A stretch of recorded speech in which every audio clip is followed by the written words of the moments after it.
I'm Cory Seller, and this is Good Game Edmonton. On this episode, we're talking about the North American Games Industry Summit and what it means for this city, for Alberta, indie developers, builders, and the community that's been doing the work. I've got 4 movers and shakers here at the GGE table who are making this happen. I got Marc and Chris from Meibel Consulting, the Alberta-based event company behind GameCon Canada and co-producer of this new Games Summit. I got Ronnie from Edmonton Screen, where the intersection of games, screen industries, and the creative economy is the whole job. I also got John from Xsolla, the title sponsor of NAGIS and one of the most consequential infrastructure companies in the global game business. Guys, welcome to the show. Thanks so much for joining me. I'm really excited to dive into this really exciting new conversation about this new event on the Edmonton stage here. Thanks for having Awesome. us. Thanks Thank for you. having us. Beautiful, beautiful. I'm going to start off with you, Marc and Chris here. Obviously, it's no secret. You guys have helped build GameCon Canada into, I would say, probably the largest gaming expo in the country. Not to mention business event of the year, by the way. So congrats on that. And now you're launching NAGIS to pair with it. For anyone hearing about this for the very first time, what is the North American Games Industry Summit? And what exactly is the gap that in the industry that this is trying to fill? Go ahead, Marc. Take it away. Sure. All right. So, North American Games Industry Summit, powered by Xsolla, is effectively something that we've been working on in the background for the last year or so. So, the decision was always to, activate a B2B event that's going to be tied into GameCon. We were just waiting for, essentially, Chris and I were waiting for the size and scale of GameCon to be big enough so that we could attach a B2B in order that we could inject the production that we have, the partners we worked with, the tech partners that we have, the 200 plus studios that we've been working with for the last 4 years for Canadian developers. And this is now our first B2B focused event where the primary focus is to have a neutral playground for people to come to Canada, do some business, meet all the amazing developers we have, introduce them to the international publishers we've been able to acquire, and then move forward on, and essentially this is year one, right? So these are the objectives for year one. And then we do want to grow it into a 2-day summit into GameCon Canada. And I mean, we're not reinventing the wheel here. We're basing this off a very successful business model from Gamescom Germany. Now, are we ever going to be as big as Gamescom Germany? No, because they have like 58 football fields of halls that they can fill, and we're just never going to get there. But we do have the infrastructure, the developers, a gorgeous venue to be able to do this in Edmonton, Alberta. And fun fact for anyone that doesn't know, we have now signed with the city of Edmonton for an additional 5 years. So we're here till 2031. So another great reason to launch this year and grow it alongside our partners. Bravo. Congrats on that 5-year extension. That's huge news. Thank you. Yeah, Chris, anything to add on to Marc's remarks? Well, I mean, there's so much, and I'm sure we're going to get into a lot of this stuff as we get going Yeah, here. absolutely.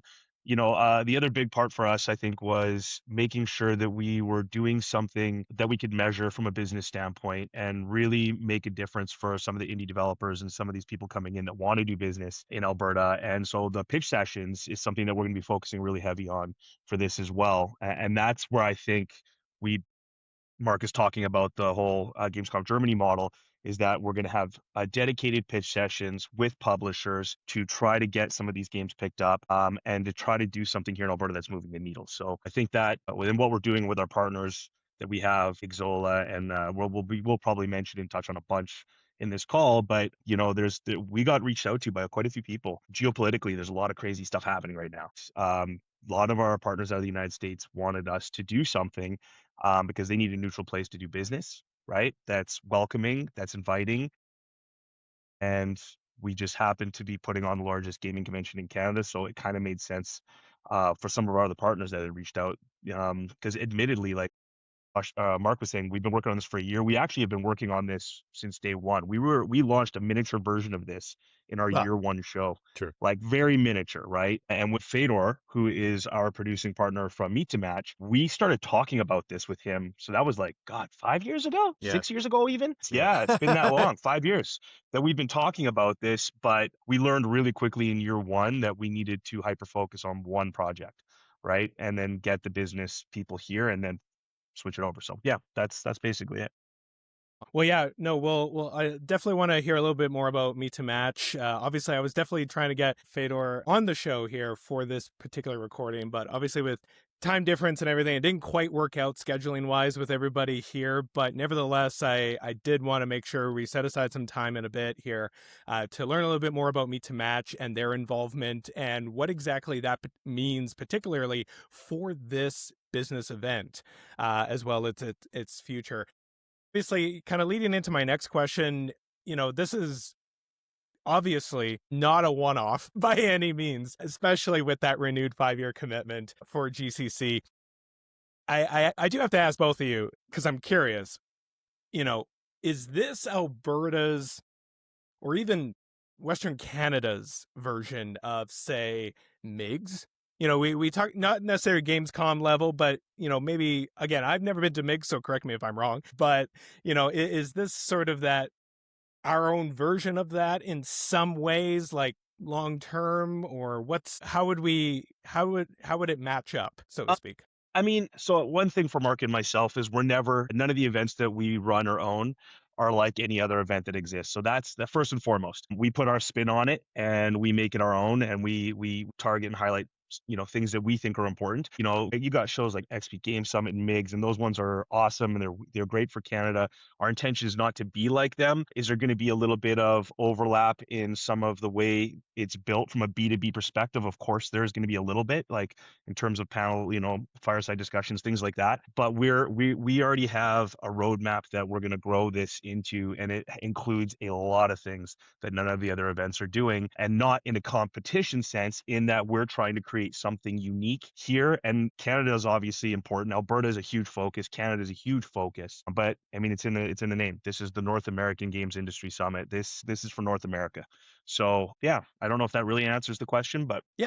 No, that totally makes sense. Obviously, being a bit biased, it's fantastic and honestly just huge for the province of Alberta and Edmonton in particular, obviously really continuing to put it on the map in terms of gaming as a whole, to hopefully bring in more investment in other ways, of course, as well, and ways to just support, I think the broader community, the indie community as well, in terms of investment and growth, and just continuing to see that sustainable pipeline in so many different ways, starting with this major activation that's really bringing community and industry together. So I think that's super huge and really exciting to see and learn a little bit more as we go in this aspect of the show here. But kind of moving over to another aspect of this, as Mark alluded to briefly, like any good event, you need a committed and dedicated title sponsor to help make this happen.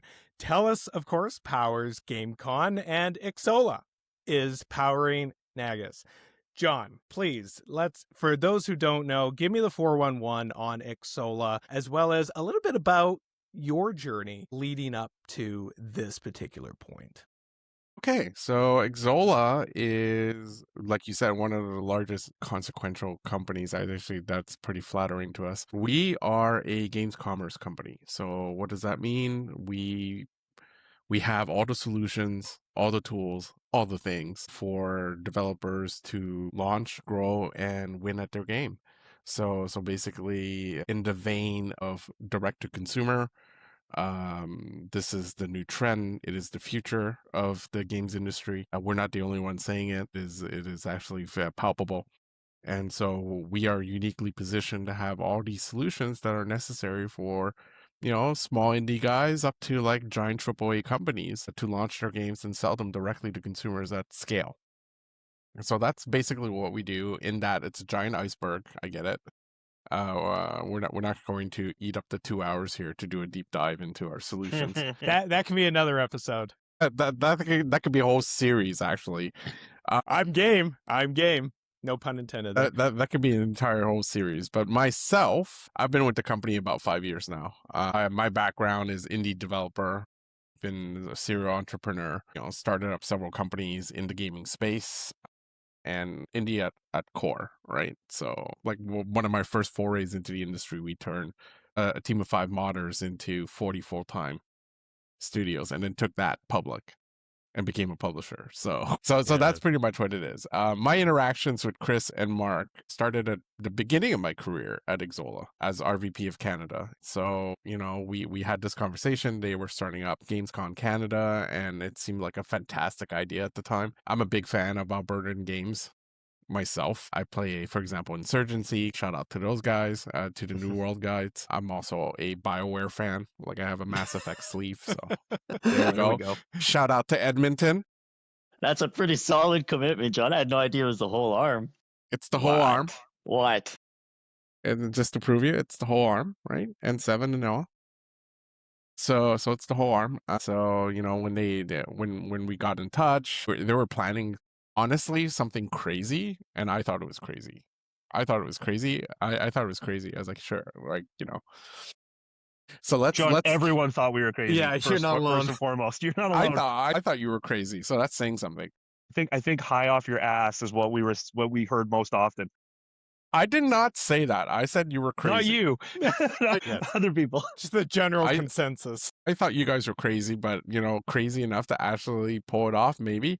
So let's go. And the first time I visited Gamescom Canada was in Calgary, and I was blown away. Like, I was thinking, yeah, let's see what these guys can put their money where their mouths are. And first year was in Calgary. We went to Calgary. I checked it out, and I was like, okay, these guys are going somewhere. So skipped the next year, came back into the one in Edmonton, checked it out, and it's like, okay, so this has significantly grown since the last time I've been to the show. And there's always been that that B2B want to have that component added to it. There was like some germinating embryos of that in previous editions of Gamescom Canada. Overall, we still made it out really, really cool. We see some really fantastic growth. Like that dormancy is starting to wake up, right? And it's putting Alberta on the map, on the landscape, right? And my purview is national, so it's good to see something on the western side of the country, not necessarily the western side of the country, and to see this grow out, right? Because there is that talent there. There's BioWare, there's New World, there's like Beamdog, and like all these other guys that have built up a game industry despite the political climate in that province. Yes. And so, it's impressive to see. And so, when seriously NAGIS came to us and landed on my desk, the CMO was already pointing at it. So our CMO. And we're like, okay, so let's commit, let's do it, let's blow it out of the water. It's almost like a perfect storm kind of environment, given from my perspective, the Canadian perspective of other shows and the participation of Canadians in international shows. So let's bring it home. Let's do something at home and see where it goes. So I'm jazzed. I'm actually jazzed. No, I love that. I guess just from, I guess it's kind of a two-parter, because you're bringing your personal passion physically, like literally on your skin physically, as well as from a company standpoint with Xsolla. What is it about, I would say particularly the Alberta market to invest in for this event, but obviously other areas that, Xsolla has been involved with. We've seen programming with the accelerator program with Scaffold Institute, as well as obviously this being the next big thing, I would say, in the Alberta market. So I guess why Alberta, and why now particularly? Why now? Well, here's from our perspective, we have a philosophy of bringing opportunities to game developers. And, some parts of this country have very robust infrastructure and opportunities already, and Alberta seems to be very underserved and dormant, despite the talent that exists and the history that exists in Alberta. And so we are always looking for opportunities of where we can deploy resources and opportunities. And this seems like a good fit. Scaffold was a really good fit. at the time. We have our own accelerator. They had their own accelerator. Seems like it was a good fit. We are very business minded as well as a company. And so bringing knowledge of game business to the masses and to the industry at large is entirely beneficial to all. And we know Fedor, we work with Fedor and Meet to Match at scale and in a global sense as well. So when he was open to be a part of NAGIS to this scale, we knew we had to be there, and we knew that we can bring a lot of opportunities to Alberta, but also to Western Canada in general, and to Canada at large, and even North America at large. So this destination that's being built up not only impacts locally, like the city of Edmonton, but also impacts the whole northwestern region of the continent. No, 100%. Well, speaking of local, Ronnie, Edmonton Screen, thank you for waiting patiently. I know my brunch buddy, everybody. Good times, good times. I don't know how he still manages to keep answering my messages, so this is great. Thank you for being on. You make I know it easy, Cory. we've talked You make it about easy. it. We've talked about you coming on the show, and super excited to have you on as well here. Ronnie, so for those who don't know, obviously Edmonton Screen supports the region's creative economy through strategic investment, programming, industry connections. And of course, according to the newly refreshed Edmonton Screen website, locally there's about 45 active studios and 32 games currently in development, with obviously plenty of studios making noise like Caldera Interactive, Basement Bunker Labs. What does having this event, this new game summit, actually do for indie developers as well as the broader regional digital media and tech scene from your standpoint being at Edmonton Screen? There's really two things that stand out when it comes to NAGIS and also GameCon Canada. Of course. But with NAGIS in particular, it puts a spotlight on what's happening in the region, not just Edmonton, but Western Canada. And to be frank, it makes the event accessible to more than just Western Canada. So as Mark and Chris were saying, it's a North American event. It's meant to be a North American industry event. That spotlight that's shown on Edmonton gives studios something to look forward to. It's almost like there's now a summit that they can work towards, and that there allows them to come together to celebrate the industry and the work that they've done. So I think that's the first thing, is just the fact that Edmonton is in discussions. There's a long history of video games and studios here, dating back to the 90s. But when it comes to what's happening in the present day, NAGIS is one of the biggest news pieces and one of the greatest things that can happen for the local communities and the sector here. The second point would be it's simply more accessible. And this is one of the challenges for smaller indie studios, is it can be expensive to travel to Germany for Gamescom. It can be expensive to travel to San Francisco for GDC, even traveling to other parts of Canada. So for Western Canada, I think the accessibility for the event is huge. And the fact that it's in Edmonton, again, makes it so much more attractive and easier to attend as a smaller indie studio is trying to put their resources together to grow. So yeah, I think that's really what it comes down to, is there's now a spotlight on the Edmonton communities here, and not just for video games. This also extends beyond video games. You mentioned Basement Bunker Labs, so they're more on the VR side of things. So I think the fact that it's happening here isn't just a benefit to the locals, but also to the folks in Calgary, folks in Red Deer, Lethbridge. Everyone spread throughout the province has something that they can say is now close to home. So yeah, those are the 2 points that I think really, if I was in a position as an entrepreneur trying to grow my studio, it's a no-brainer to make the trip to Edmonton from Western Canada. So yeah, I think those are the two things that really stand out and how that helps the communities here. Yeah, I'm going to add to that, Ronnie, because like one of the things, obviously, we've got a lot of objectives that we're doing with North America and Alberta and Western Canada and Canada, but there's a lot of really great things in this province. If we're just going to talk about Alberta for a second, you've got Digital Alberta, you've got the Calgary Game Developer Association, you got the Edmonton Game Camp, there's Scaffold, Calgary Economics, Edmonton Screen. On all of these guys, all have guys smarter than myself and Mark that are in those organizations, and they're all doing amazing things. But I think in Alberta, to now, everyone has been operating as these independent pockets. So for us, it's going to be, we're trying to create this vehicle where where we all get to come together and work together as one voice, right? So I think if we can accomplish that this year, that'll be that's our goal for year one, because there's just a lot of really, really, really great talent and really smart minds existing in this province in the gaming industry. So, yeah. Chris makes a really good point, because even though we have strong communities here in Alberta, the private industry is not as large as many other regions of North America. So it's an Edmonton-based event, but it truly is going to have an impact provincially. And as things grow, it may have an impact nationally, internationally. It's really exciting to see what will happen over the next few years, let alone the next few months for the first event. But yeah, the impact will go far beyond Edmonton, and that's really important for the rest of our organizations, industry associations, even the post-secondary schools in Alberta. We're all going to have a new opportunity to impact one another in the IDM or the interactive digital media space.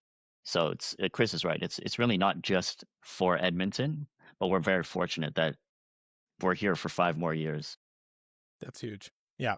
No, 100%. And great points all around. I'd say one voice. I love that. And you talk about like post-secondary, that's huge, because obviously we've had Mike McCready on from NATE, who's also on the Digital Alberta board as well.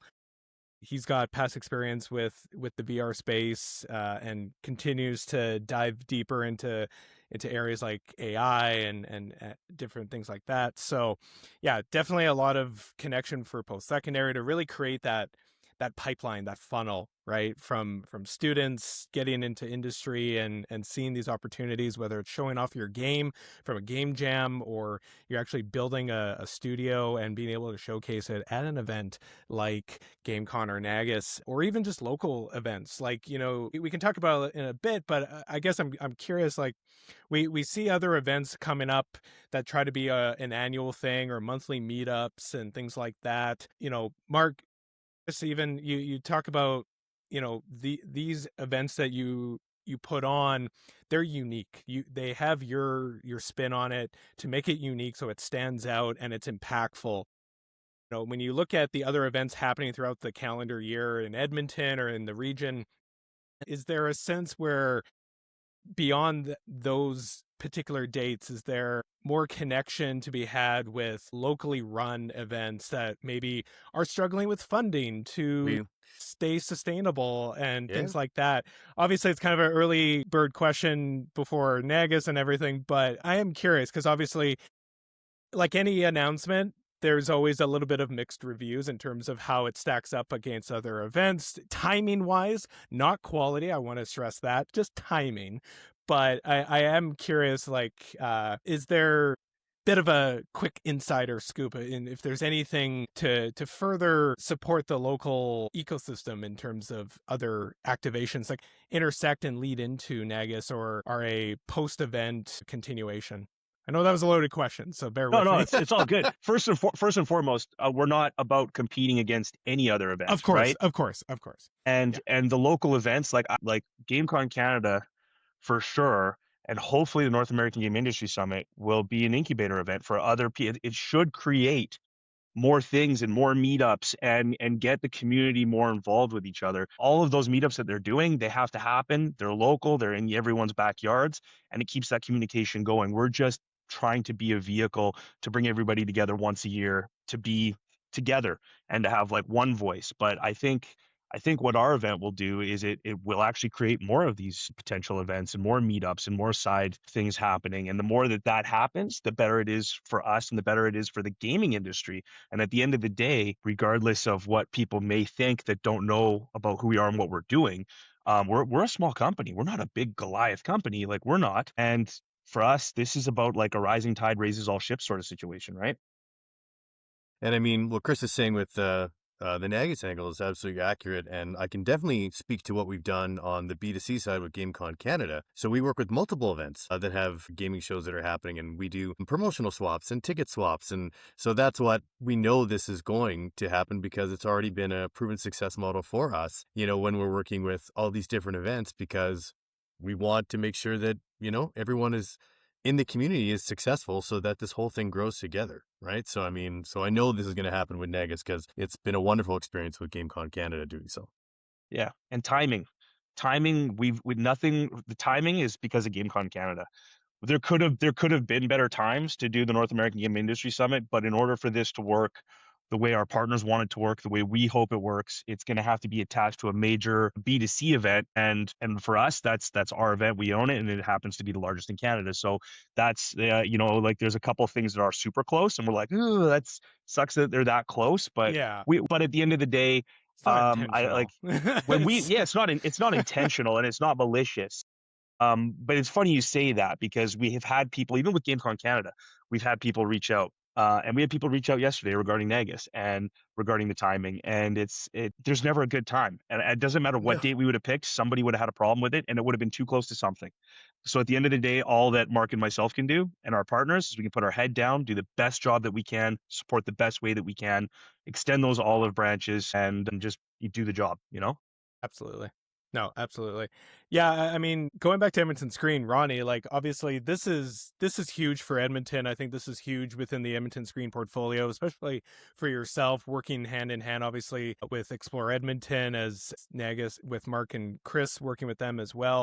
Obviously, we haven't had a chance to really dive into your journey a little bit in terms of leading up to this point and coming across this particular group that's on this episode. So for those who don't know, obviously we've talked in the past, but tell me a little bit about your journey thus far, Ronnie, and how you got to this particular point at Edmonton Screen and your involvement with this particular event coming up this calendar year. So for me, it actually was a very unconventional journey, but there was a common thread around the creative economy. And I think this is a term that's not so commonly understood, but the creative economy is one of the most, it's so unique when compared to other sectors, right? It's not a traditional type of sector where we're gathering natural resources, processing them, and then generating revenue and exporting products. So the creative economy functions so differently that I just want to clarify it first. So it really just comes down to people, right? The creative economy has an impact because it's about people creating intellectual property. They're creating content, they're creating movies, they're creating video games, they're creating interactive experiences. And this is both an economic and a cultural factor, right? There's two things at play here. So when people come together and they create great experiences, this includes the fine arts, but for our purposes, this goes all the way into the digital realm.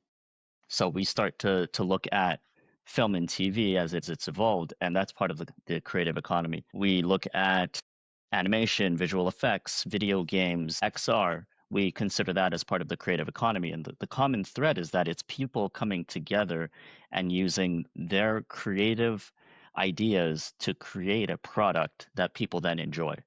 Right. So it's very different from a natural resource angle. So my journey actually started as a creative. So I went from the fine arts, dance in particular, into film. And then from that, I got into content creation. And that led me into the tech side of things because I became very passionate about the tech and the tools that are used to create content. Computers and technology was merged into that very passionately as I pursued my career. And it eventually led me to Edmonton Screen. So with Edmonton Screen, it all became clear to me that my common threads in the creative economy was to empower other people. And this came down to partnerships, providing creative opportunities, connecting people and creating new opportunities that may have been missed or otherwise unknown. And that's what really made things exciting for me when I joined Edmonton Screen last year. Chris and Mark and John I met more recently.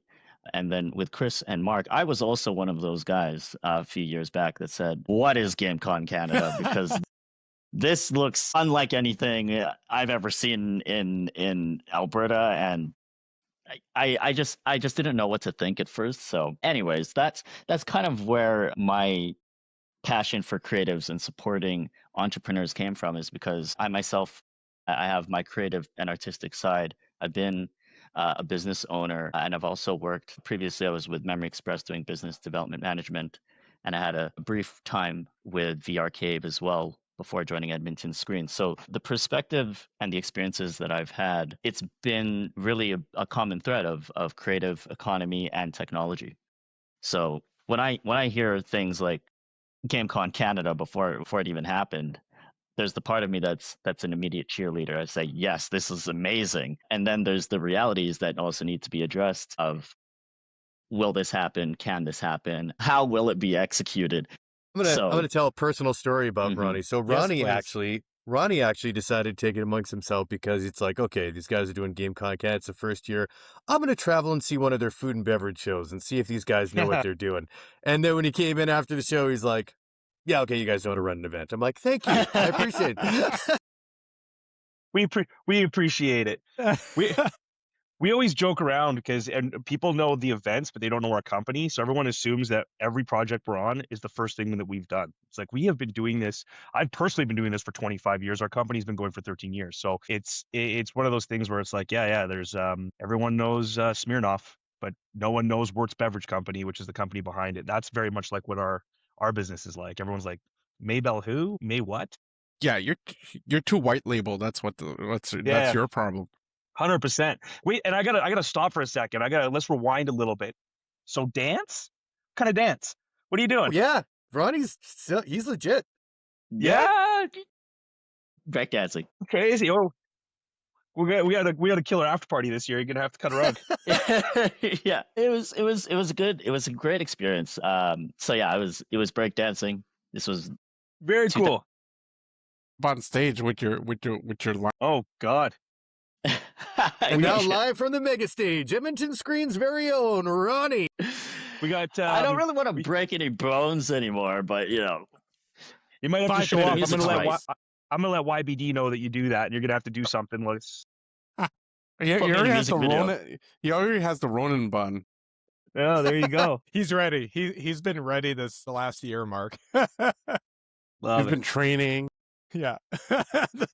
Oh God. Good I love stuff. that. Awesome. Well, no, really excited to see Edmonton Screen's involvement, Ronnie. Obviously, coming back to the event as a whole, obviously we talk about the kind of that overlap with it connecting into GameCon Canada. Obviously, NAGIS runs June 18th to 19th. GameCon picks up on the 19th of June through to the 21st. And of course, with NAGIS ticket holders, if I'm not mistaken, they get full access to GCC, which is Wide open. huge. Correct. That's awesome. I'm curious now, like, because obviously you talk about kind of some business components were visible at GCC. So now we got a dedicated event. So how do we see the business side and the consumer side jiving together? You know, what are some of the mechanisms that are connecting the two? I mean, I think this is something that everyone's going to have an opinion on. For me, I know that if they're sticking around, you're going to get to see the consumer's response to what's going on. I think that's a really important part. Anybody that's serious in their craft, an artist, a musician, a DJ, you like to see how people respond. And not only that, I think it's going to, the North American game industry for us is going to put some eyes on our show that might not have come to our show for a few more years to see what we're doing. And hopefully we impress them as much as we've impressed some of the other stakeholders that we're working with. So, I mean, I think that's what people can expect. It's like to have a really great B2B event, highly curated. And at some point we should talk about some of the crazy stuff we're doing for this, because there's a lot of cool things for NAGIS that we're doing. But then to flow that over into GameCon, and we're going to leave the Meet to Match B2B launch will be open throughout all of GameCon. So that's something that we haven't really started advertising yet, but it is a part of this whole thing, because Mark and myself have spent the world traveling to doing events and other people's events. And honestly, I think the best B2B business happens when you're having fun and like, Yep. I know there's going to be other meetings that are going to happen, and it's just going to, hey, let's get to that lounge away from all these people, and it's going to turn into something. And that's what I think people can expect. John, from your perspective with Xsolla, publisher point of view, investor point of view, what's the value with this particular one? It sounds like an obvious question, but what's the value of having thousands upon thousands of consumers right next door for GCC, but while deals are going to be had at this new B2B function this June, and just having Xsolla's involvement, and what's the value? What are you hoping to see come the inaugural NAGIS event this year?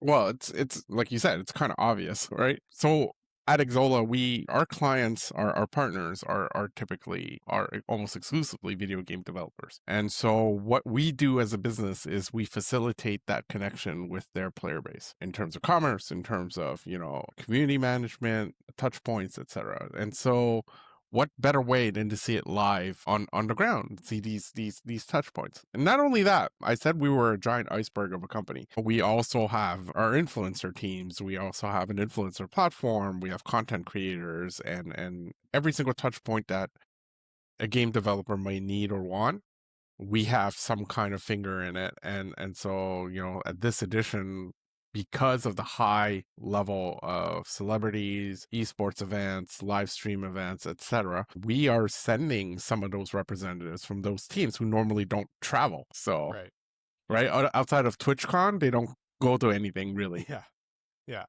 So they're coming to this and they're excited. They're genuinely excited that they get to leave their office and get on an airplane. So they're coming to see this. Other touch points is it's a giant gathering, and that's what we like. That jives with our DNA. It's a gathering point. It brings opportunity to a region that can have massive amounts of impact.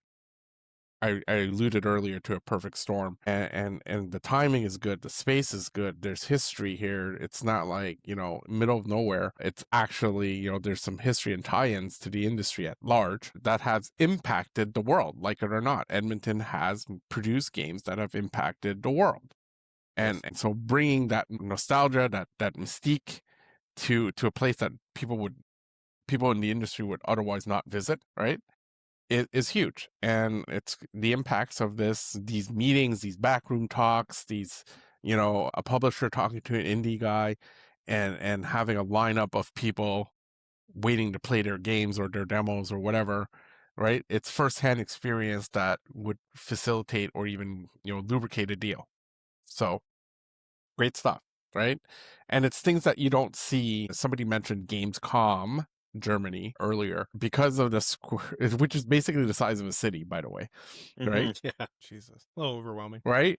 A lot of the business components are literally across the compound, right?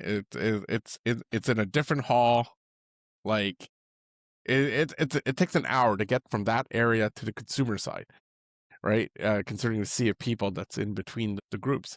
And so you don't get to see that. Here you have that proximity, and because it dovetails, like the business side kind of shuts down at one point and then dovetails into the consumer side, right? It gives that opportunity for all the business guys to hang out there. And truth be told, like all the business guys, they're not just strictly business guys. They are nerds, right? They are nerds. Yes. And you're going to tell me that I'm going to fly out to Edmonton for a couple of meetings and fly out? Hell no. I'm going to stay here and I'm going to walk the floor. I'm going to play a Magic tournament or two.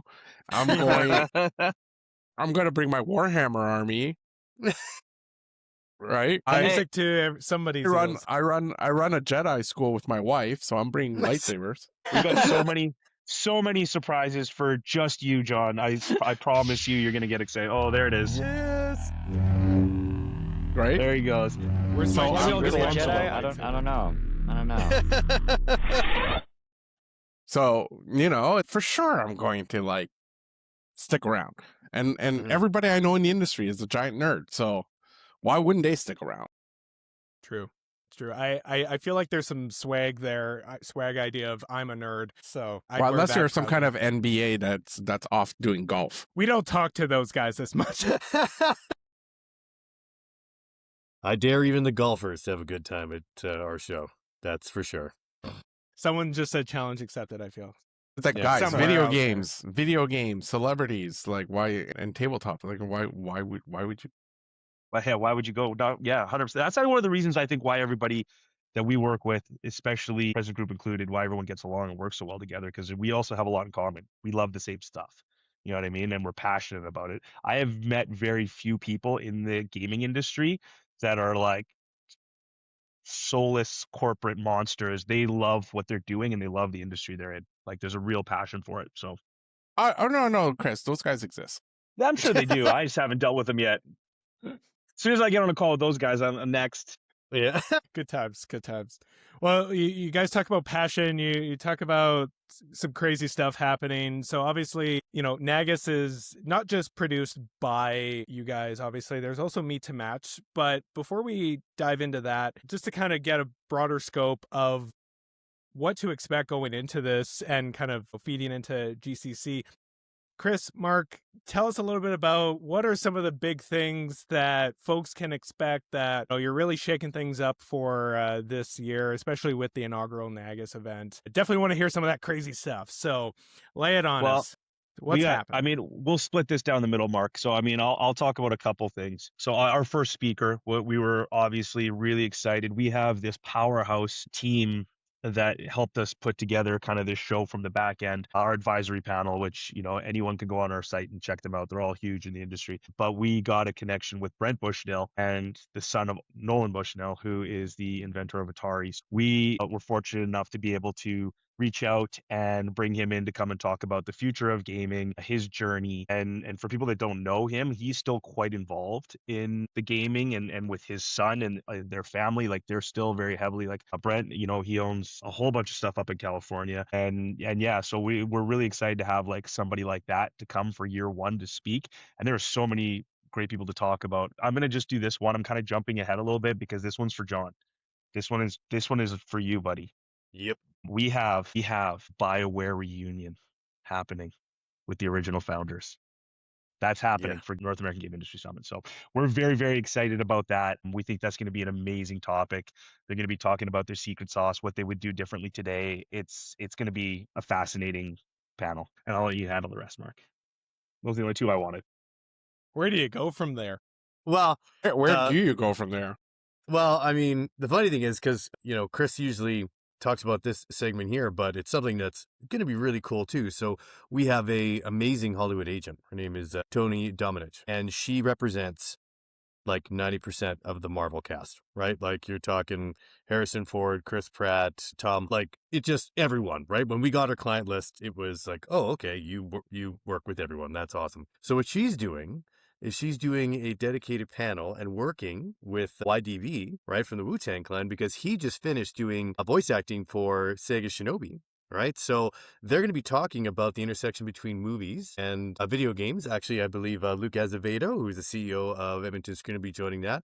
There'll be some folks from Xsolla on that one as well. But that will be a really interesting topic to behold because as we, especially recently, right, with Alberta's film industry, with getting, these video game movies being shot in our province, right? I think that is going to be a wonderful topic. And the tips and tricks that Tony's going to be bringing up is that, like, hey, you don't have to break the bank to work with a Hollywood celebrity. Like, there are actors that she works with that are willing to do, voice acting or character narrative or whatever it is, for point-based strategies instead of just getting steamrolled by you meet your first third-party agent. And it's like, oh, it's going to be $150,000, and that goes to the agent that's closer, and they out on their percentage, and before you know it, you've just completely priced yourself out of any, chance of getting this kind of talent. And she's quite literally providing a handbook to do these kind of things, right? Yeah, so she's cool. Everyone will be able to leave scanning a digital handbook on how to not get steamrolled by agents and how to properly approach them, which is going to be huge from a marketing standpoint because how many indie devs, the marketing part is usually the tougher part for them. So to bypass just the initial marketing and go straight to how do I work with Hollywood talent, it's not generally something that they're familiar with. So yeah, it'd be very, very interesting. Any indie devs that are listening to this, you're going to want to be there for that one, and you're going to want to get this handbook.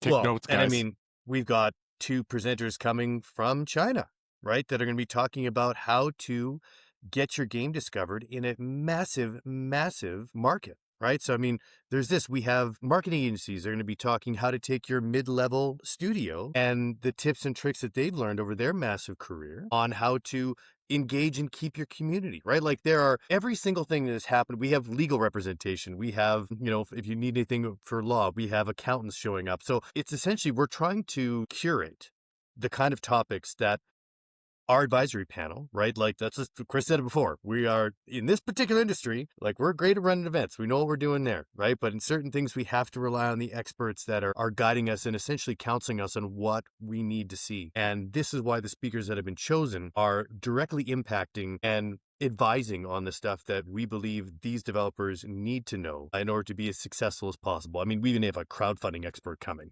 like if you're going that route, right? So I mean, it's going to be a fantastic entire day. Like that's all of Thursday is curated speaker sessions. Like we've obviously mentioned the big ones, the big three that'll be on the mega stage, but throughout that entire day is going to be an entire, it's going to be an entire day of stuff that we believe these independent developers are going to want to learn. Love that. That's a chills.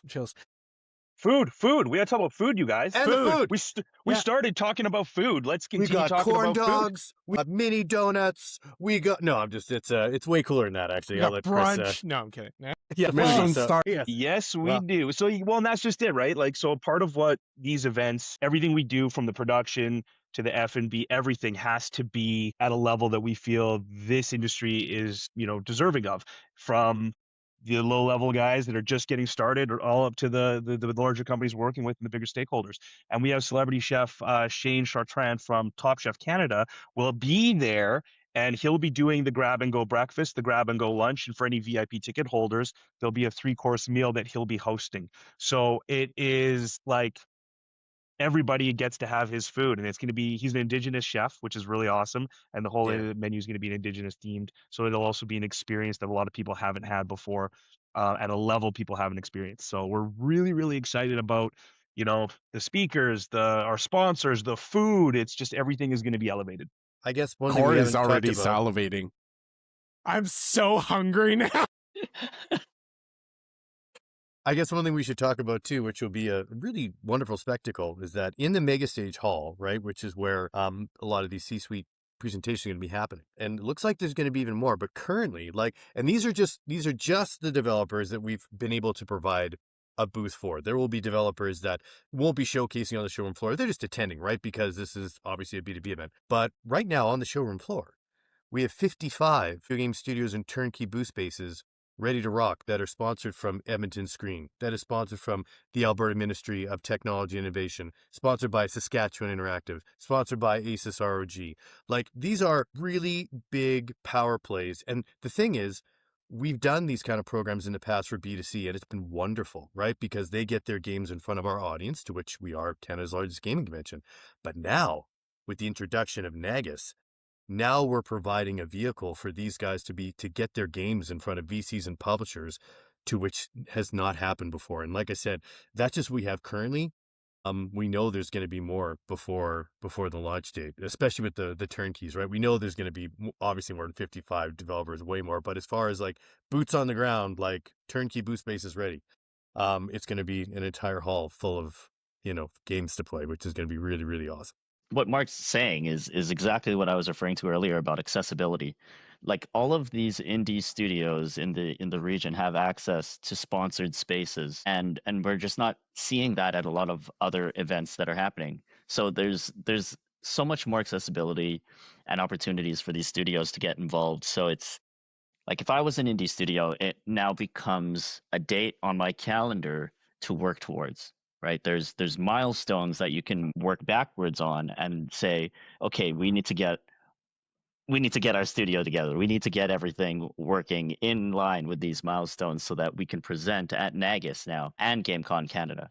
But NAGIS in particular is exciting because it brings the industry together and not just the consumers. So now you're getting both.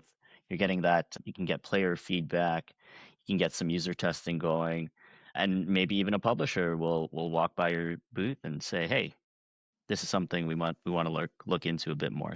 Absolutely. Yeah. Publisher, press. There we Yep. go. Absolutely. Well, and everyone's going to get to communicate and talk. Like the meetings and the conversations that are going to happen and the advice people are going to get. Both of these guys on the call, Ronnie and John, their things probably going to get filled up right away, and it should, because the developers and the people that are coming, they need to hear from these types of people that can give them advice, steer them in the right direction, give them unbiased, advice on how to move forward. And that's going to be a big part of what this is, right? It's getting down there. Don't be afraid. Get in there, ask the questions, book a meeting. I don't bite. Hard. He just swings you with the lightsaber. Yeah, it's the lightsaber. You might be convinced to duel him in a lightsaber battle, but There you go. otherwise, No, I'm good. you're good. I don't have one, so I can't fight. But I'll try and use the Force. It's never worked, but Well, our two options on the call is either fight John with a lightsaber battle or to have a dance off with Ronnie, both of which I'm prepared to try. So I am I'm ready. ready. Or do it dance off with lightsabers. With the lightsaber, yeah. That's Oh. on the mega stage. Oh, okay. On the Yeah. mega stage. Feels like the scene from Phantom Menace now. So, epic music. We need epic music. Okay. Am I gonna get dinged for copyright? No. Well, speaking of setting meetings, matchmaking, that kind of thing, Meet to Match is a co-producer of NAGIS. Also, if I'm not mistaken, the world's leading B2B matchmaking platform for the games industry. They help facilitate structured one-to-one meetings between developers, publishers, and investors at events worldwide. Chris, Mark, start with you. Obviously, walk me through what's the Meet to Match Lounge looking like in practice, and sort of how they came to be at the table for this new B2B event that you're putting on here in Alberta's capital. No. Well, we oh, hey, someone else is in the call. It's like I said, it started when we first launched GameCon Canada. So like, it's any big event that we've ever been to, that we've ever been a part of. Business happens organically, whether you have a B2B event or not. So that's what got that conversation started, was to have something so that there could be something to kind of foster that a little bit. And the relationship has just been there ever since. And we're always talking and bouncing ideas. And Meet to Match, I mean, they work with all the gaming companies. They're in it for everyone's success. They're working their butts off to make sure that everyone's successful. And I mean, our mission is essentially their mission, right? And I think that was one of the things, is that Mark and myself have proven to be putting on shows where we are trying to provide free booths for the indies, and we're trying to care about the right things, but also bring in the anchors that draw in the crowds. And I think I'm obviously speaking for Meet to Match and Fedor, but I think that was kind of the connection there, and we get really excited about what we do, and sometimes it can be contagious. And like I said, the people that are on this call and most people we work with, they're fans, right? So all of a sudden the ideas start flowing and what's possible. And that's really how Meet to Match came about, being a part of this. And then, of course, selfishly for Mark and myself, I mean, everyone on this call has more contacts in this industry than we do. We're getting there, but Fedor is just connected globally, at a different level, because he does all the events, and he's heard about some of the things that we're trying to do. And he's like, I know the right people we need to talk to make those things happen. That will be good for this industry. So, yeah. From my perspective, Meet the Match is the standard. It's not just leading, it's the standard. It's the standard for anything business conference in the games industry. It has quickly become that way. And they have built a very long-standing relationship with Xsolla. At GDC, they were basically sharing the same kind of clubhouse space that we were hosting at GDC. The Meet the Match Lounge was literally the building next door. So yeah, we have this relationship over time, and drawing a platform that has quickly become the standard of meeting people to a show like NAGIS brings an incredible amount of credibility in the games industry. And so, people perk up their ears when they're saying, look, the B2B meetings are being supported by Meet the Match at NAGIS. I was like, oh, okay. Right? It actually changes the tune quite a bit. The other piece of this is for developers who are there and who have not traveled as much as some of the executives of the games industry. Being on Meet to Match and taking the time to create your profile on Meet to Match pays dividends. because that's how people meet you. That's how people get to know you. And that's how you set up your calendar to maximize your time while you're on the show floor, and that you're not just talking to Joe Public, although that's important. But, you're not wasting your time just meeting randos with no clear plan forward. In order to maximize your time, you need to have a properly done up portfolio. And I will tell you from experience that there are scouts who are actively looking at the featured games. So people who can't land a meeting with a publisher, maybe you should set up your meet to match before the meetings. And you should probably check it periodically to get meetings and also request meetings, because people who are on that platform are there to meet people. Right? They're not, right? They're there to meet people. So like you miss 100% of the shots you don't take. So definitely take your shots and do it early. Do it at least 2-3 weeks before the show opens. Yeah. Right? And make Fill sure that calendar up. Fill that calendar up before you show up. Right? Yeah. Yeah. I can't agree more, John. Like the whole networking opportunities through Meet to Match, if you're using it 2 to 3 weeks in advance, that's kind of the standard. Without Meet to Match, it's hard to meet the right people. It's hard to connect with the right people. And when an event of this scale doesn't have Meet to Match, for me personally, I feel a little sad. It just doesn't feel right. It doesn't work, right? And Ronnie, low key, we've met each other at different conferences and different shows. Low key showed you my calendar off my phone, and you pretty much have an aneurysm. Yeah. It's effectively a month's worth of work compressed into 2 days. That calendar is wow. Yep. Yeah. It's actually my quarter's worth. Quarter. There you go. There you go. If you count the preparation, the meetings itself, and then the follow-ups, it's basically compressing a quarter's worth of work.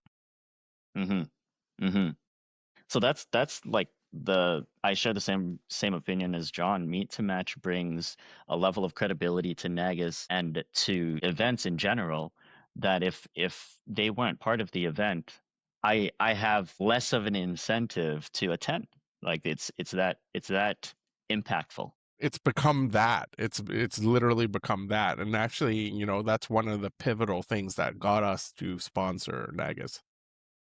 It's like, oh, Meet to Match is involved. Okay. We should also say this too, no matter what level of ticket, whether you're student, industry, VIP, everyone gets access to Meet to Match at NAGIS. Yeah. There's no additional cost. Yeah. It's just included. You get the full meal deal with that. It's important. Yeah. And that, speaking to exactly what John and Ronnie are saying, that's why we did that. It's important that you have full access to it so that you utilize all the features and get those things happening. We're going to be doing things to help push those. We've got like I don't know if we call it speed dating, but we got some fun little side activations to get people talking and connecting. But yeah, Meet to Match is where it's at. Now, for those that are maybe not necessarily developers or part of studios that are going to NAGIS, is that this is still applicable to them, whether they're, if they're not related to a studio or building a game or an investor, but they're still showing up. Meet to Match can still serve a purpose for them, yes? Or is it more so catered to obviously those primary? Are you there for business? Yeah. That's fair. Yeah, like that's if fair. I was gonna say, because we got tech partners that are coming, right? Right. No, yeah. But it's definitely not going to be for your hardcore gamer that was like just really dying to talk to a developer that they've been following. It's not so much for that. That's GameCon Canada. That's where they can run into them on the floor and then bullshit there. But it's primarily meant for the people that are there. And if you're doing business, for sure, John said it, right? For business. If you're there to build strategic relationships, if you're there to sell something, if you're there to get a gig or get contracts or whatever, if you're there to do business, period, any kind of business, right? You don't have to be a giant corporation. You don't have to be an NPO. Like you can be an NPO, you can be a government agency, you can be whoever, right? As long as you want to meet people for a business purpose, you should be on Meet to Match, full stop. Case in point, Mark and myself, GDC 5 years ago on the Meet to Match platform, event promoters. There to talk about an event that we wanted to put on in Canada that involved all those people. Yeah. Full stop. Yep. And then you take a meeting, you put right in your little pitch. It's like, hey, I'd like to meet you because I want to talk to you about X, Y, Z. send them a request, and they can say yes or no. 100%. Awesome. Okay. Well, no, that I love that. Thank you for that context. That's helpful.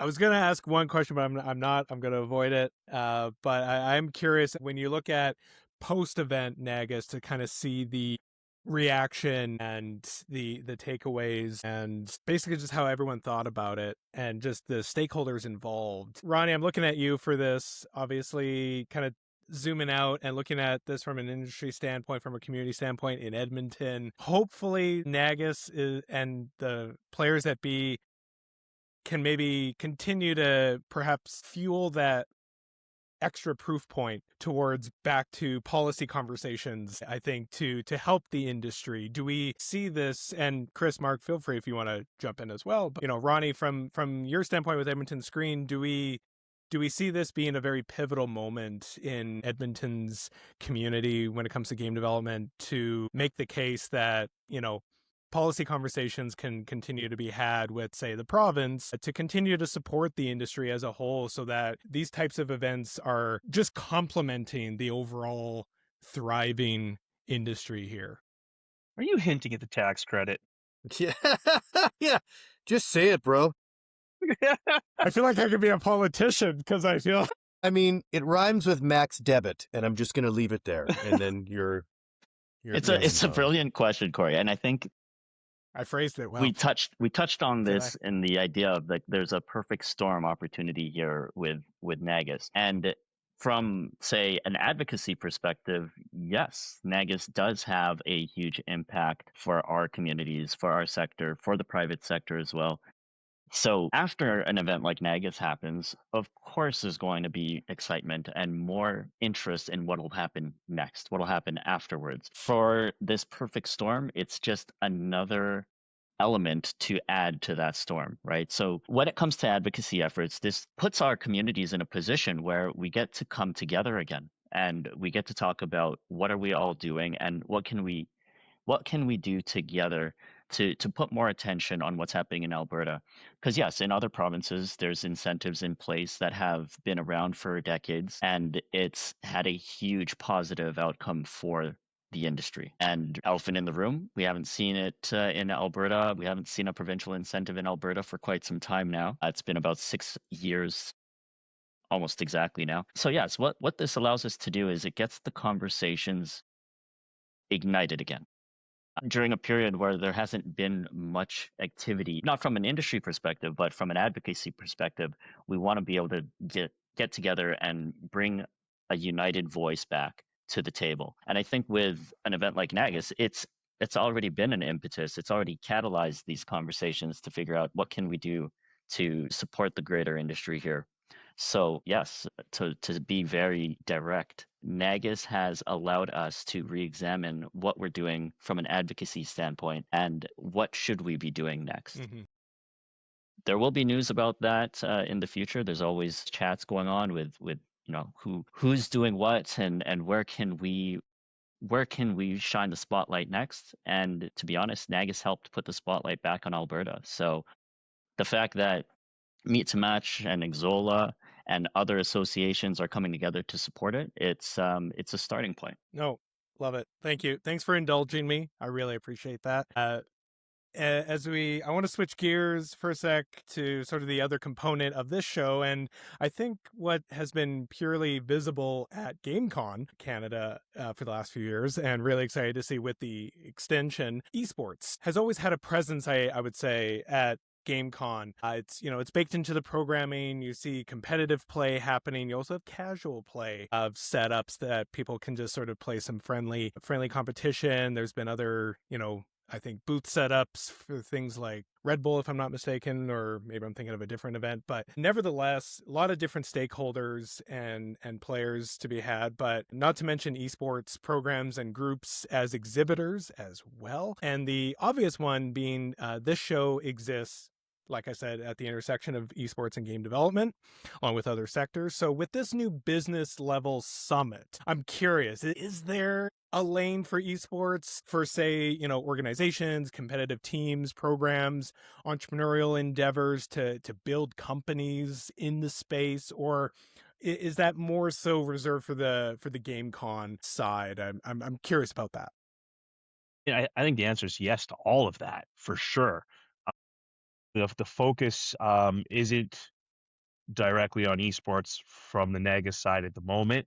I mean, esports is obviously it's a tough conversation, not just here in Alberta, but in Canada. It's doing well in Asia. It does not quite as good in the United States, and then in Canada, we seem like it just. I think it has a lot to do with population base, but uh, it's a part of the gaming industry. So yeah, like and when you see people, like some of the coolest moments I think that have happened at GameCon Canada have been watching people watch the esports tournaments off the mega stage and some of the things that have happened, and seeing people who don't watch esports get sucked in, and all of a sudden they're sitting there watching and enjoying it. It's cool to watch that, right? Yeah. So yeah, I don't know, Mark. I don't know. What's your standpoint?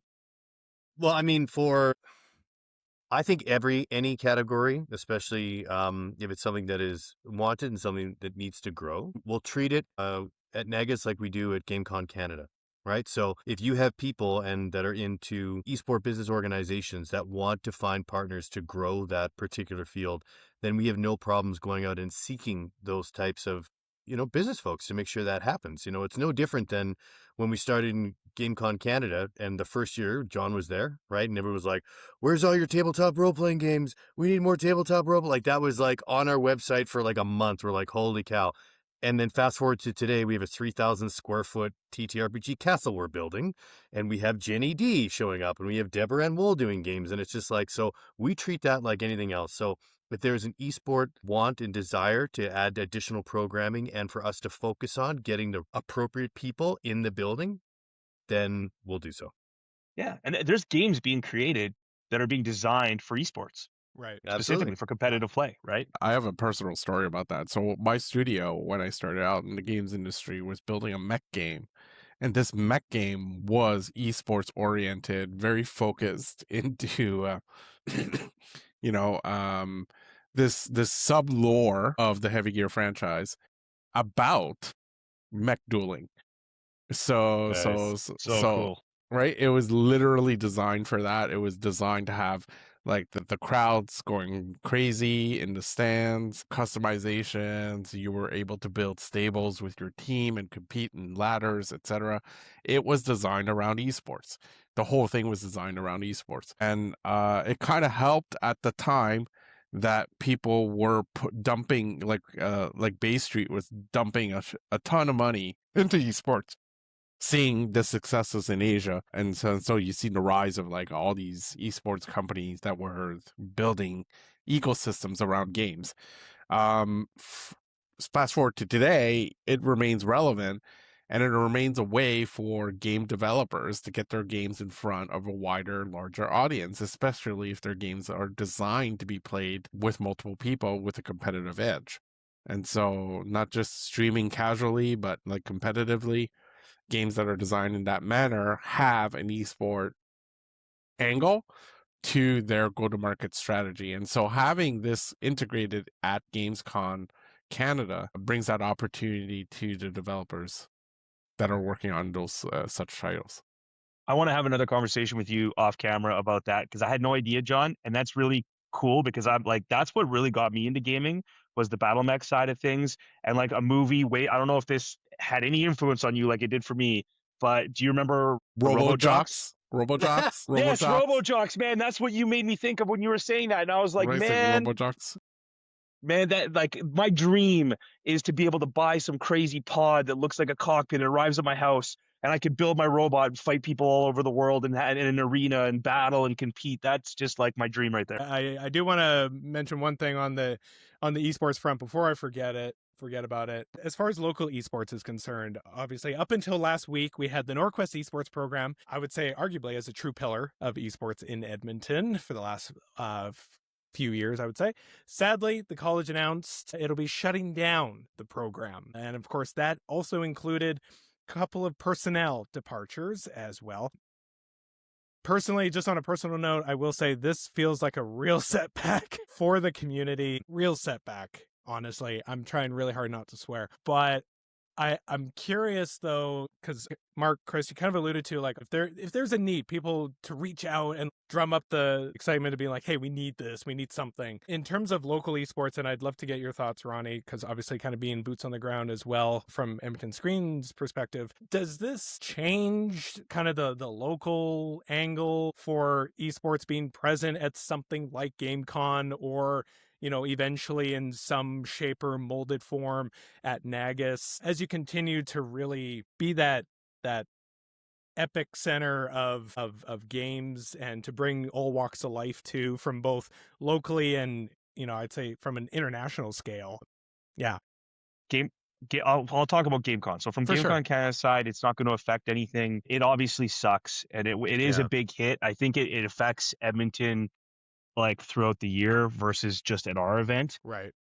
We have a lot of esports happening at our event. We're still pushing it hard. We're still working with other Alberta institutions on the esports side of things. It was just more of a personal shot for us because some of those personnel changes you're talking about, and like Northwest College was amazing to work with. And year Carlo, one, Jackie, 2023, like they came down to Calgary the first time before we were even proven, right? Wow. So Okay. yeah, yeah, so it was definitely personal.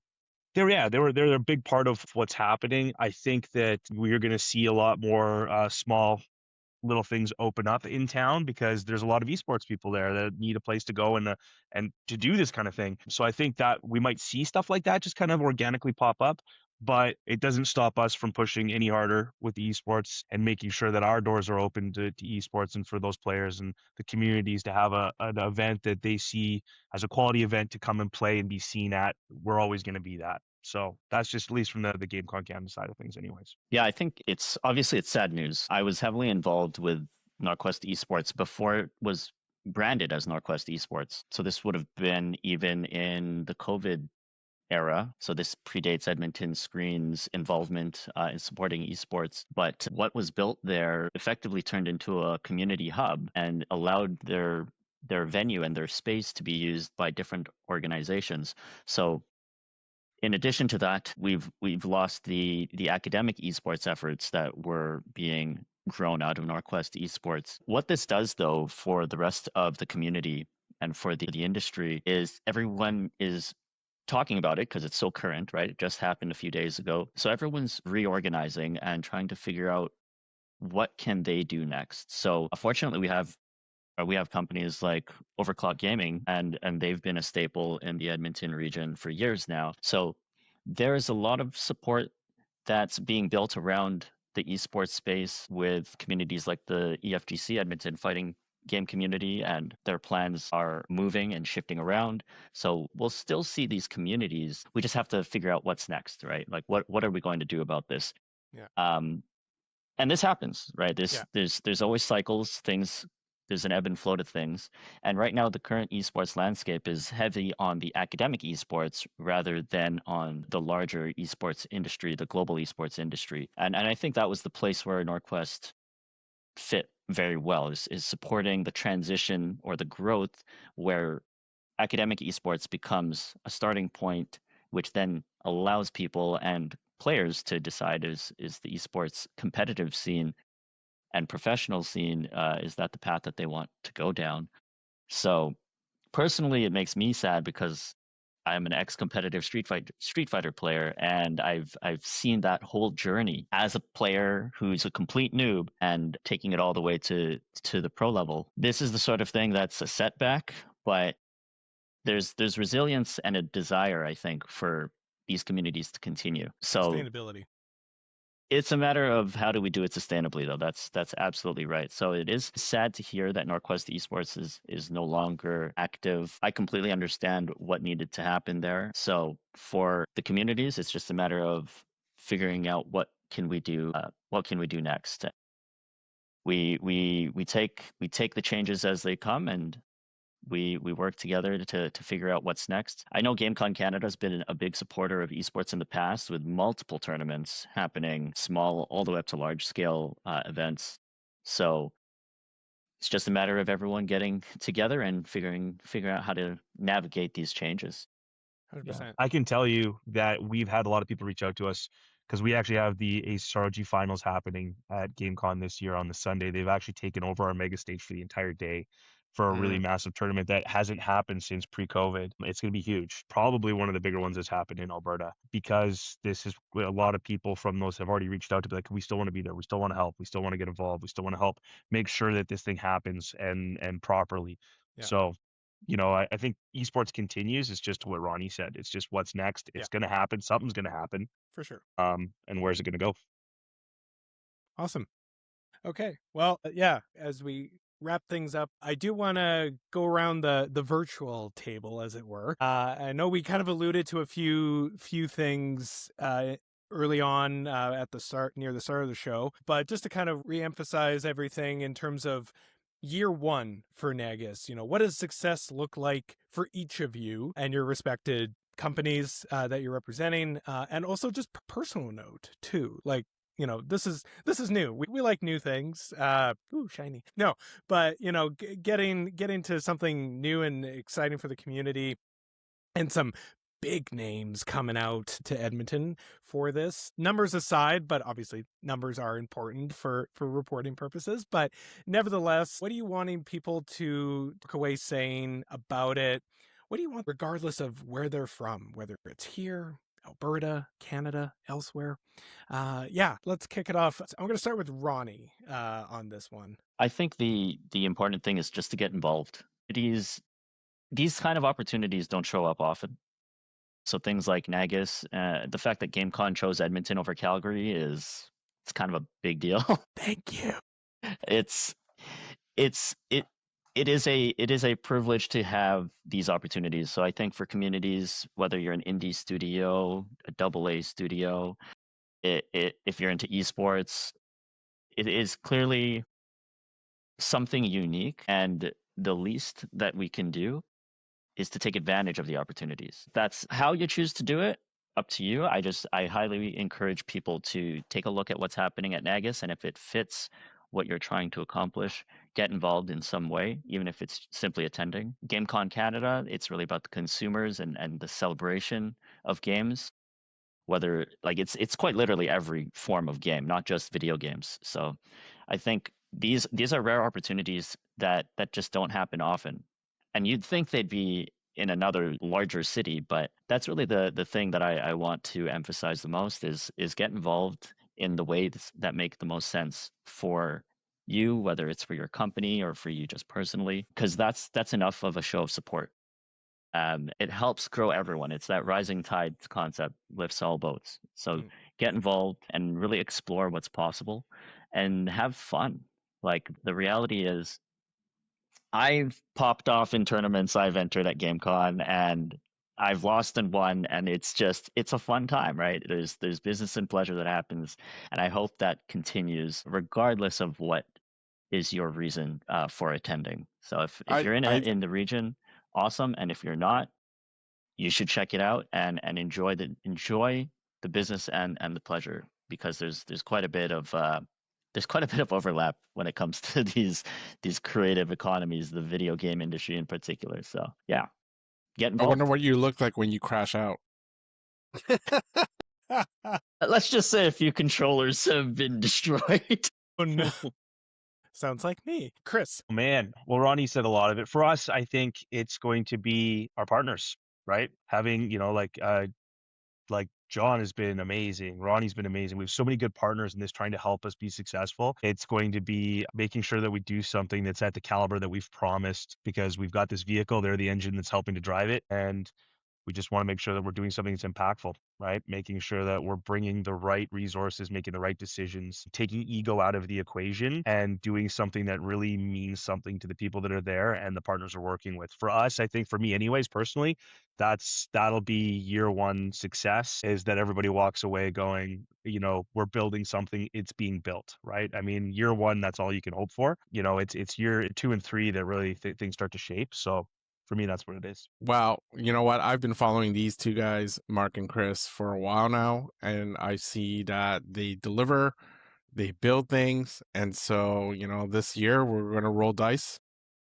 and we'll see what happens. For us, success is going to be our industry partners, many of whom we've invited.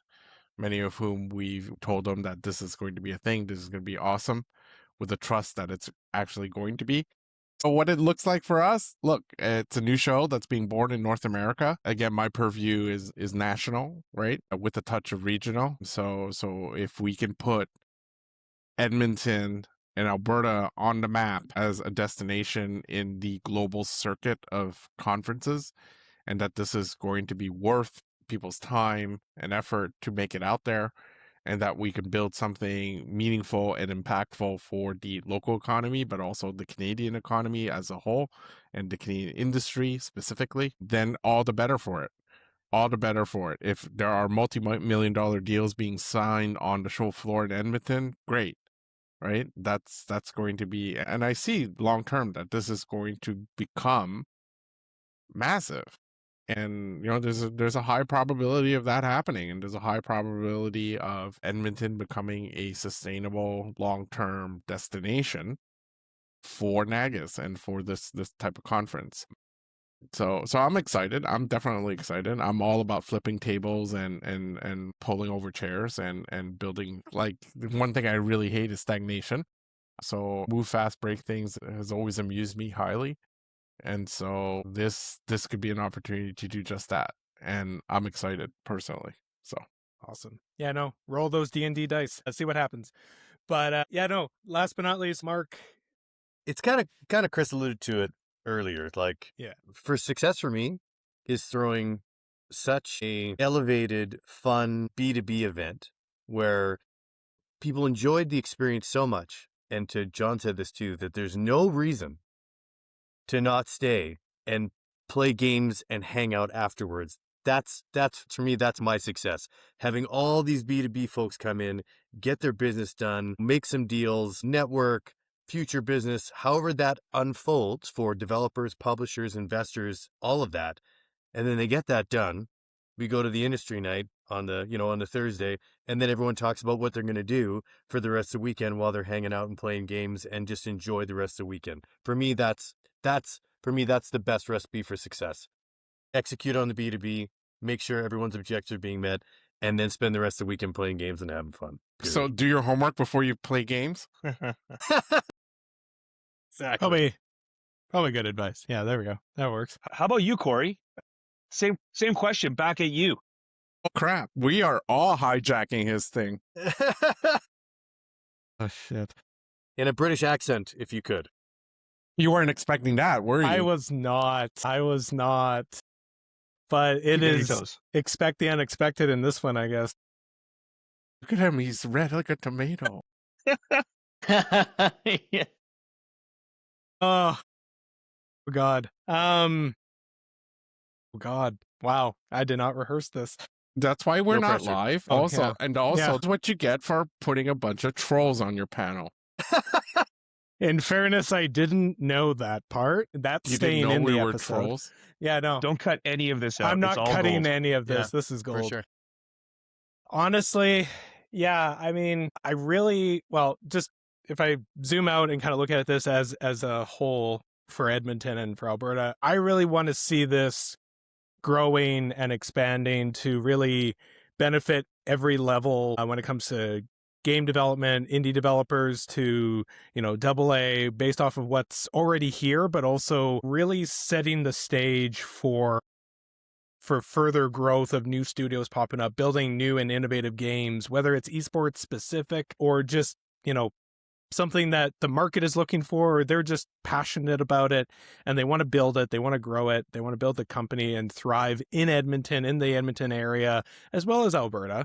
This isn't a ECDev ad, but realistically, it's true. Because doing this show, I feel that connection to hearing about the struggles that people are dealing with at different aspects, whether it's trying to get funding. And, I really hope that this can help be an awareness piece, but also a growth piece for studios to grow and thrive. And this is one of those key pillars that's happening in Alberta, so that, not everyone feels like they have to go out to GDC or Gamescom. They have it right in their backyard, and they can attend this, and they can meet some of these folks that are coming from the international market, and they're coming here. They're coming to Edmonton. Obviously, All places. they're coming from all over, right? And obviously it's music to everyone else's ears, whether it's Explore Edmonton or Edmonton Global. But realistically, I really do want to see this being a true spectacle for businesses and studios, not just the consumer side, because obviously we got GameCon for that. And the fact that it's another 5 years, awesome. NAGIS will grow and thrive with that. And I really hope to just see more opportunities for investment of different levels. Like angel investment is super huge in Canada, Western Canada, with organizations like Startup TNT. So to see more opportunities for encouragement of more investment on that front rather than funding from nonprofits or big entities like the CMF and things like that. Just being able to have more options for studios, for other activations, whether it's more event focused, like, bigger, medium-sized events like GDX or, meetups and communities, so that there is that sustainability and, we're continuing to build more formalities on not just the game dev side, but maybe on the esports side to have them go hand in hand. So that's kind of the overview. Myself, personally, going into this year, I mean, I'm ashamed to say I don't have a ticket. I do There's have time. There You is got time. There is time, and I have limited vacation days left because of my honeymoon in May. So I'm definitely wanting to come out. So it's a matter of buying a ticket or seeing about that media pass as a podcaster. But nevertheless, I see where you're going with this. nevertheless, wow, I can't believe I admitted that. This show, How do this you- this how really do got you- away from me. Asking. Yeah. It's true. It's true. We You got you, miss Cory. We 100% got you, of the buddy. shots That- you don't take. That Yeah. Word to John. by right there. Wayne Gretzky and Michael Scott. Good That's a times. John quote, actually. I don't know. That I was don't a know John if- quote. Is it a I John? Yeah. adopted it. It's Okay. mine now. Yeah, you Okay. coined it. Sorry, Wayne. Wow. Yeah, this really got away from me. Did it?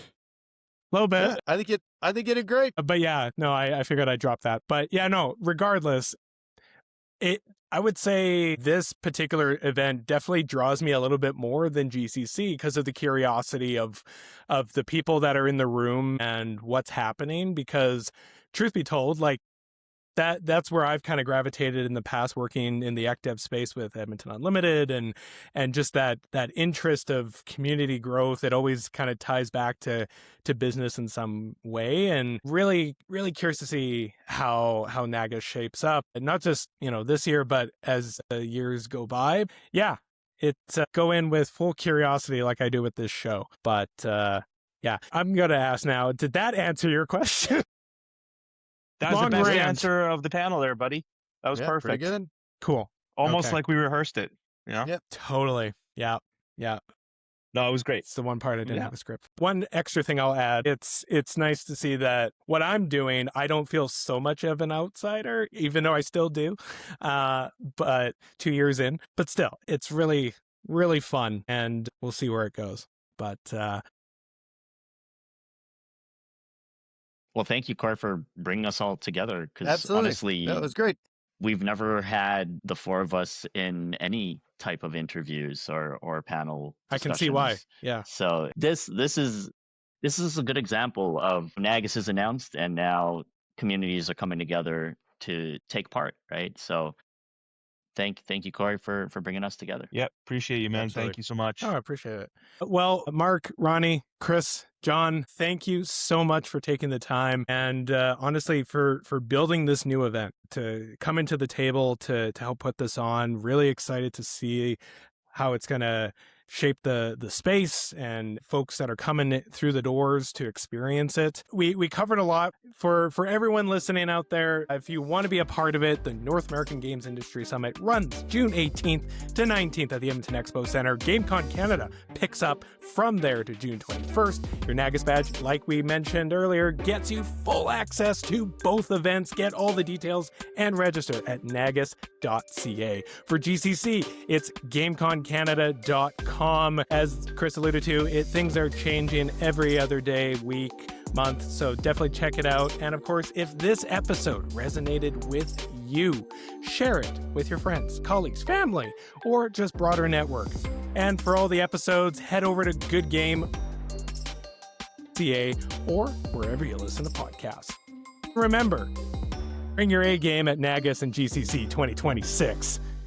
Ellercast out.